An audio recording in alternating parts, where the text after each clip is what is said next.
Τώρα το τρίτο μέρος, μετά από τη πλάτη και το τραπεζίδι, θα σας παρουσιάσουμε το εδώ, τι σας λέμε λίγο.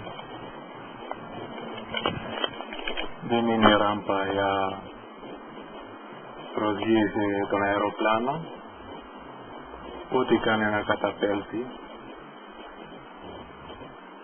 Με κάτι πότε ακριβώς χρειάζεται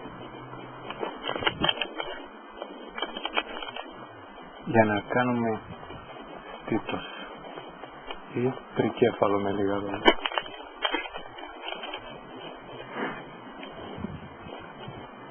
Τα εδώ και ρέσαμε βέβαια την δεξαμενή με νερό και να μην κάνουμε καμιά τίποτα να λερωθούμε, όχι ότι θα να κρυώσουμε το μίσμα. Λοιπόν, θα